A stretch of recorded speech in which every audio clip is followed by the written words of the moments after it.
We have had some gaslighting issues with our doctors. We have one in particular right now that is a continual serial gaslighter, and he's a very high performer. But, where this really turns in is a lot of deflection. Anytime you come and you bring some opportunities for improvement or some criticism, some constructive criticism, it's always deflecting. Meaning, well, so-and-so did that, so-and-so did this. It's never their fault. That's a big one of that. Gaslighters usually are master manipulators, and all of a sudden you start to see team members start to turn against each other because there is this issue. And the recurring theme in all of these issues is this one person. This has happened with Dr. Ericson and I, where, we're having leadership conversations and he has one version of the story. I have another version of the story or the facts of the story. And we're trying to sift out what the truth is. And it's incredibly damaging because all of a sudden you have people on opposite sides of the spectrum. All of a sudden everyone is upset at each other and not the person that actually is the source of the problem. In today's episode, we're going to learn how a doctor and their COO figured out that there was gaslighting going on inside of their office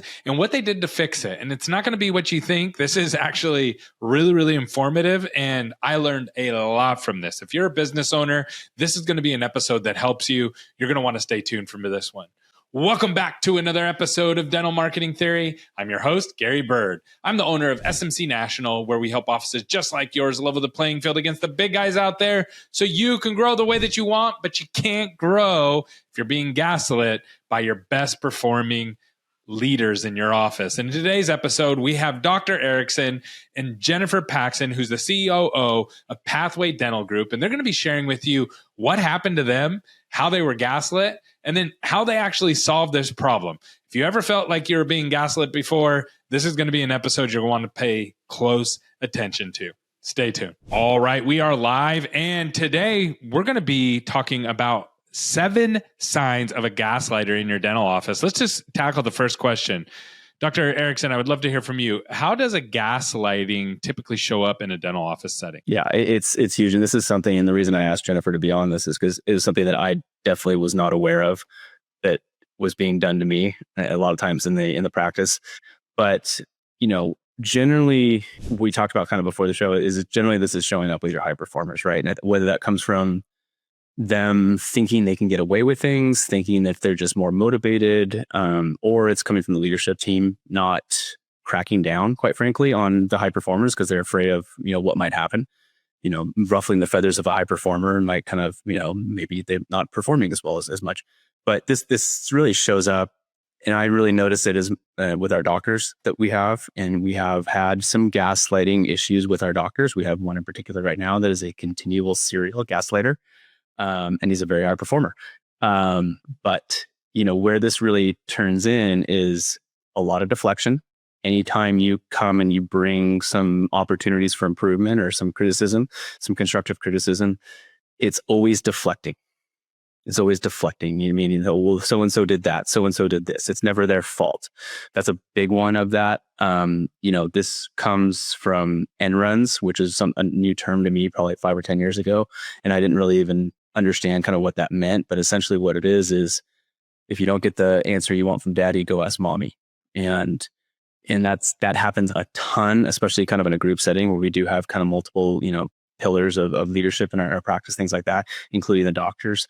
But the overall, I think, sign of a gaslighter is really something that one of my mentors has kind of highlighted a little bit and put a term to it, but is they're more interested in being right than they are being effective. And that is something that is that's their call sign. And whether they know they're doing it or not, it's time and time again, almost every situation, that's kind of what happens. So Jennifer, do you have anything to kind of color? Yeah, I would love to know, Jennifer, it sounds like you had to kind of open the eyes of other people that this was going on so that you could get your job done. Is that accurate? Like you weren't being able to be effective because you might be bringing something up and they're saying, no, it's your fault or their fault. And then you had to first bring the problem to light and then you could solve it. So I'd like to first talk about how did you get everybody on the same page that this is going on in our office? Yeah, it starts when there's a discrepancy in a situation. And usually one of the outliers is this one person, right? When all of a sudden it turns into, okay, this person saw the XYZ. someone else, well, now we talked about it, but now it's been turned into something that's different. Gaslighters usually are master manipulators, and all of a sudden you start to see team members start to turn against each other because there is this issue, and the recurring theme in all of these issues is this one person. And, this has happened with Dr. Ericson and I, where, we're having leadership conversations, and he has one version of the story. I have another version of the story, or the facts of the story, and we're trying to sift out what the truth is. And it's incredibly damaging because all of a sudden you have people on opposite sides of the spectrum, and all of a sudden everyone is upset at each other and not the person that actually is the source of the problem. Got it. And then, so how did you bring that to light? Because you see it, right? So you can, if you're paying attention, you can catch those kind of things, especially if you see them do it 7 times, 10 times in a row, right? Where it's like, oh, this problem got turned back around. So how did you first bring it to light? Like, hey, this is actually what's going on. How do you even because this is a tough conversation to have. It's a tough one. It's definitely a tough one. And, with Dr. Ericson and I, specifically with our doctors, where this has come up first and foremost is if there's a clinical case, if there's a question about a clinical case or how a case went, actually having to plead my case and prove it to Dr. Ericson, hey, this is the chain of events and this doctor is telling you something different, or we're trying to bring up a coaching opportunity and, bleeding hearts of the world unite. A lot of times they come from a place where I really care about this. I do want to be better. I want this. And again, they're manipulating the situation. So automatically going, well, they're doing the best that they can. And the team and I are over here going, excuse me, that's not the way that situation went down. So, that's not our perception of the reality here. And yeah, and again, one time you're like, okay, maybe it's just bad day, whatever, but 7 times, 10 times. So now so you get Dr. Ericson on the same page, obviously, right? Because you guys are doing a podcast about it today. How did you then get him? How did you then solve the problem? Like, how do you actually solve a problem like this? And Jennifer, if you want to take that, or Dr. Ericson, up to you guys. I think the first thing that we do, and it seems like a very simple thing, but it's very effective. Dr. Ericson will say the stupid question, the stupid statement back to death, right? So are you saying that patient hated you? Are you saying that patient doesn't have any money? Every patient that we see that walks in the door, they don't have any money. They walked in and thought that all of dentistry was free, and that's the reason that we have a scheduling issue, right? Okay, if this is gaslighting, then this message needs to go to the whole dental world, right? Because it's just like none of them had money, and it's just like, how do they not have money? Like, why did they come to the dentist? Another one is like, I see this at the front desk a lot. Is like, oh no, they didn't want to, come to their appointment. They just no show. And it's like, so people are out here just scheduling dental appointments for funsies. And I get it. People, yeah, things happen and people are irresponsible, but no one's doing that. No one's just like, let's schedule an appointment at a dental office and then leave.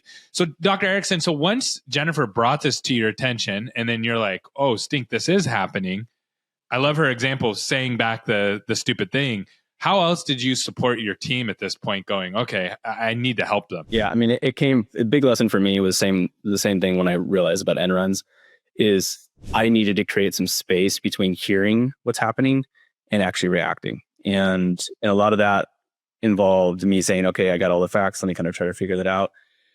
Me figuring out was basically going and talking to Jennifer and saying, okay, what did you hear? What the hell is really going on? And then we kind of get a plan to kind of come back. Because the one thing that I've noticed with these people is that they want you to react to their, like Jennifer, the kind of bleeding heart situation. Like they're the victim of this situation. They want you to react to that. And your first inclination as a leader, a mentor, is to try to help them through it, right? But if they're always the victim in this. So basically, in simple sense, you got to get both sides of the story before you react. We got to get both sides of the story. And the tough part about this is once you do, and with certain people, you definitely understand what the other side is going to be almost immediately when you see this repeating over and over again. So the tough part now is, okay, how do you really make people realize this without insulting them, without inflaming the situation? Because the gaslighters can go from 0 to 1,000,000 in overnight. And so, I mean, that's we see this a lot with these kind of high producers, all-star performers, things like that, is they're very good at what they do, but they're also very up and down with the emotions, up and down with the hot and cold, things like that sometimes. And so, then it becomes a very delicate situation. Like, how do we handle this situation and make people understand that they are the victim in the situation, or they're trying to be the victim in the situation, and they're making it harder on themselves. And so a lot of times it's we Jennifer and I kind of joke is, you have to use Inception a little bit to kind of bring it back to an old movie, right? You have to kind of plant these seeds in their head and make them realize it. And it becomes a little bit of this kind of voodoo in a way. But that has worked out well for us, because if we just tell people, hey, you're doing this, you're being the victim, you're causing the problems, all these guards go up. And then all of a sudden it's deflect, guard, and you're never going to get anything through. Jennifer, so is this part of this have to do with and I think this applies to any field that you are the expert in, or someone could be the expert in because they're a high performer. Does this have to do a little bit with like non-clinical people managing the clinicians? And is that like the trigger? Because I even like, or a treatment coordinator, right? Treatment coordinator, best in the world. And then somebody comes over the top to manage them that doesn't know everything about treatment coordinating, right? And then you start getting into this like, well, you don't know the finer details of, why we did this treatment versus that one. Is that part of it? Or is it more in the nature of the person and that just creates the opportunity? I think it's a combination because, from a doctor perspective, doctors have egos, right? Sorry, Dr. Ericson, but doctors have egos. You all have to have egos, right? I mean, what they're doing is serious. You're right. They're doing things to people that can't be undone. They have had to have, the stick-to-itists to go through dental school. That's not an easy process. They have to be tough. And they're dealing with people who are not always happy to hear that, they have decay and they need treatment, and, patients take it personally, right? So they have to have a little bit of a tough skin. From a clinical standpoint, no doctor wants to hear that maybe they need clinical coaching on something. Maybe they're not as effective in something, and they can always learn and always be better. That's something that we really promote in our practices, but that's hard feedback to receive sometimes, right? And it's really hard to receive it from another doctor. Maybe another doctor saw one of your cases and goes, hey, I might have done something different. That's really tough. It's tough to hear from a team. Now on the other side of things, the team are the ones that hear everything, right? We talk about this with our doctors, and hey, if you want to know how that exam really went, ask your assistant what the patient asked them as soon as you walked out of the room, because they're going to hear the real story. That patient's going to turn to your assistant and say, okay, tell me what the real deal is here. Some of that feedback can be tough to hear. Sometimes a doctor went down a rabbit hole and a patient can't follow and they don't understand the treatment that's being recommended. Your assistant is going to hear that. That's tough for a doctor to hear, hey, I had no idea what you were talking about. I have said that to Sten before, and some of his exams that he's done, or, kick him in a shin or give him a sign that I have no idea where you're going. That's not something that every doctor is open to hearing. Got it. And then, so Jennifer, Jennifer, have you gotten people to the place where they're like, okay, and they start to buy into your culture and they stop the gaslighting? Yes, but it is a continual process, and we have to continue to give them the real life examples and overarching remind everyone we're all trying to do the best job that we can, right? We're not coming at you because we don't care about your future or how you're doing. We want to help you get better and bring these things to light. Dr. Ericson and I both, our philosophies on everything are, we're trying to provide the support that we didn't have when we were at their point in their careers. And yes, it is tough to hear. And that's not something that just goes from one night to the next, or they might still slip back into those tendencies and just need to be reminded that they need to right the ship a little bit. And Dr. Ericson, what's the likelihood of like keeping somebody? So once you realize, so somebody's going to be listening to this and they're going to be like, oh, stink, I am being gaslit.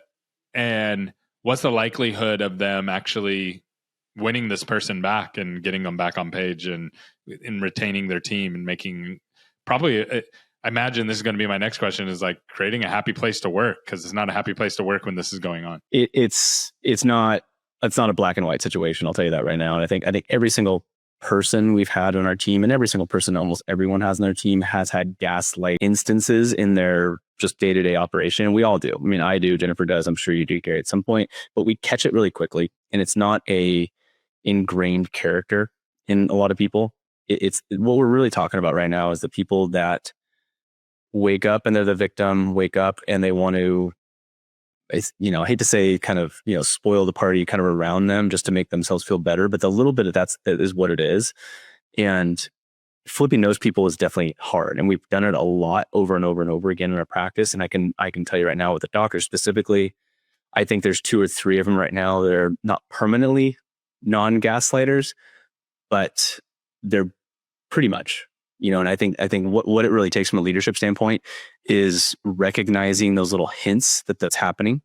Whether it's a little end run here, it's a little victimization here, it's a little bit of a, whatever it is, being right versus being effective, and just nipping them in the bud every conversation you have, right? I mean, we have lots of conversations with our doctors. We have, Zoom calls every, 3 or 4 mornings a week, and lunch conversations and clinical conversations constantly. So we're in constant communications over with our doctors. And so every single instant, it's just that awareness from the leadership or from the person that, hey, that's a gaslighting comment. That's something going on, or I'm hearing about a situation where so-and-so is being a gaslighter, and then nipping it in the bud. Because if you let it go out of control, that's enabling, repeating it back to them. Or saying, hey, did you really think that you're being screwed over right now? Do you really think that your assistant didn't bring in the surgical handpiece for your surgical case because she wanted to screw you over? Do you really think she didn't think you need etch on that case, right? Give me a break, right? And so it's just either calling those little things out and kind of, not to make him, feel stupid, but you got to kind of make light of the situation, because if they don't self-correct, you're not going to be there enough to constantly crack the whip on them, and people are always performing when you have a gun in your hand, but that's not the way you want to lead. You want to lead kind of by, the vision and the culture, and you don't want to lead by fear. So go ahead, Jennifer. Were you going to say something on that? Oh, I always have something to say on that. But yeah, I mean, with the doctors, in a lot of ways, I think this is easier to pick out because it's a lot of those same behaviors. And where this becomes very, very toxic from the team standpoint are those same high performers. If you have an office manager who holds all of the keys to the kingdom, and you don't have anybody else that has eyes or ears on how those interactions are going, and we are extremely passionate about having a flattened hierarchy in our practices. We always say 2 sets of eyes are better than 1. Like, there is not anything that everyone doesn't have access to for that very reason, to make sure that there are double check systems, because otherwise you could have someone that is just running your front office and you have no earthly idea what's happening, if they are completely trampling over anyone else who comes that has any potential in your practices, because they are just the 3-headed monster up there. And, I know that Dr. Ericson can speak more to this, but from a doctor standpoint, a lot of times or from an owner doctor standpoint, there is a fear of letting that person go because you don't know what else is happening up there.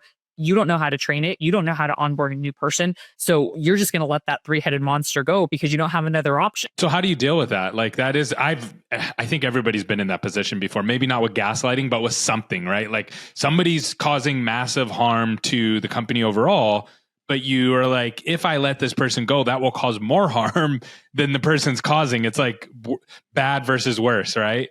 And so, or at least that's the story we tell ourselves as leaders. So how do you sort through that, Jennifer? Like, how did you get to the place where you're like, no, we have to let this person go because they're just causing so much damage? It was establishing our onboarding program. That's our first 400 program that we have. It's the first 400 hours of training. It's accelerating our onboarding time from 6 months to 60 days so that we are in a position. It's not ideal. We're not looking to have a revolving door, but we're in a position that if someone leaves tomorrow and things happen, right? People move, people get sick, they have babies. Sometimes it's not even that you're just firing a toxic employee, but you have to be prepared to replace anyone at any given point in time. So that's where our flattened hierarchy really came from. Our team is self-managed. They hire and fire. They have access to all of the training resources. It breaks it down week by week from them so that honestly, we can just change people out, but we have a little bit of flexibility, and everyone has access to everything. We're not relying on it all being in one person's brain, or the one Post-it note that you're hoping in their shorthand has all of the information on it, because the practice will fall apart otherwise. That's just not something that's sustainable. So 60 days, you're constantly bringing people in, and it's like, hey, we're 60 days and we're evaluating you that whole time. So it gives you a lot more of a buffer. It's a quicker buffer than 6 months, and then you get used to the gaslighting, or get used to whatever it is. That's such a good point. Dr. Ericson, last question for you, and then Jennifer, I'll come to you with a similar question. What someone's listening right now, guaranteed, and are going, stink, I think this is going on with me. What would you tell them to do, or what did you wish you knew at that beginning point before you realized it was going on? Yeah, I mean, if it's already going on, it's a harder fix. But I think this is the part that really kind of shifted for me a little bit. Was obviously, I told you before, creating that space and the reaction a little bit, and that goes for just anything in life. But it's that question about, how would I operate right now if I wasn't afraid of something that would happen, that would be bad, right? Is whether someone leave, a high performer leave, it would be damaging the patients, whatever it is. Well, how would I operate right now? And And that kind of flipped the script a little bit for me, because then it gave me the courage to just call it out a little bit, right? And I think a lot of times these people are not used to people calling them out, because they're playing on the heartstrings a little bit of, this is my emotion, this is being done to me, and they're expecting people to kind of comfort them and side with them. But when someone calls them out, it throws them a little bit in a tailspin. And so having that courage and having that kind of absence of fear, or that absence of needing someone to stay or do something, is huge. And what we've noticed is when we kind of show up with that absence of need in these conversations with the doctors or high performers, things like that, they kind of fall in line. They kind of realize, hey, this isn't going anywhere when I keep doing this, right? And they almost... Well, it makes you feel stupid too, right? Like if someone says, hey, yeah, because it's like a lot of people don't realize they're doing it. Like it's just how they've dealt with problems their whole life and it's worked. It's 100% right. I mean, a lot of times, this is the way people have just operated their entire life. And, whether it's, parents or teachers or whoever has just kind of enabled them to be able to do this for their entire life or whatever it is. But, when they don't get that same reaction or they get that same benefit, it just doesn't work anymore. And I will say that, just telling yourself not to be fearful or not to have the courage to kind of confront these situations isn't enough. You got to prepare the office. You got to prepare your life to drive that absence of need and have absence of fear. So like Jennifer said, if you don't have the system set up, if you don't have the other option B, C set up, you're still going to be fearful whether you pretend that you're not. So you really need to kind of set those things up beforehand, or at least as quickly as possible, so that you don't have that need for that one person. Such a good point. Okay. So Jennifer, last question for you. Say in the same vein, like if you're a leader in an office, but you're not the owner doctor, you're maybe an office manager, the COO, or somebody else who's dealing with this problem. What's the first step in dealing with this? Like, what would you tell them? Yeah, I think have your facts together. Everyone has this to some degree or the other, whether you realize it or not. So have your facts. Facts are black and white. It's much harder to argue with facts, but this ultimately is part of your culture. And, I would argue culture, I know that is a woohoo thing. It's a softer term, but it's really an expectation. And if this is being continued, that's just everything that you're doing in your practice is being affected by that. Culture is a living, breathing organism. It's how you're showing up every day. And if you are seeing this behavior happen, you have a responsibility to say something about it. And if you're going to be in a practice where they're not going to be open to that, and this is not just, I don't like this person, they looked at me the wrong way. I had an assistant a couple weeks ago that said, people are being mean to me. This is not kindergarten. I don't know what that means. I need more information than that. I need solid, black and white, non-emotional. They called me a name, or they threw away my stuff. So if you actually have facts to back it up, and then you aren't receiving that support from the leadership team, then I would challenge, is that the practice that you want to be a part of? Everyone is part of the solution. They can also be part of perpetuating the problem. That's so good. Where can people reach out to you and learn more about what you guys are doing and the organization that you're building? What's the best way to connect with you guys? Our email is connect@pathwaydentalsolutions.com. That goes directly to me. We're happy to chat. And, we are trying to help everyone with these problems because we know that these are widespread issues. And, if our tips and tricks can help you solve some problems, we're happy to do that. That's so awesome. And then we have a lot more information down below. If you want to connect with Dr. Ericson and Jennifer, they're great people and they are trying their best to help people. And you can tell just by this episode that they want to work with people. They want to help people. They don't want to just leave them out to dry. And they're trying to create a better environment, which is definitely needed in the dental industry. This is a very common problem. I don't think this is a one-off. So I think this will be a pretty popular episode because I don't think there's anybody else out there talking about gaslighting in dental offices. So great job today, guys. We've had a lot of it in our office. So we're talking from experience. That's for sure. Trying to talk about the things people don't want to talk about because you're not alone. We've all had those situations. Awesome. Thanks for coming on. Thanks, Gary.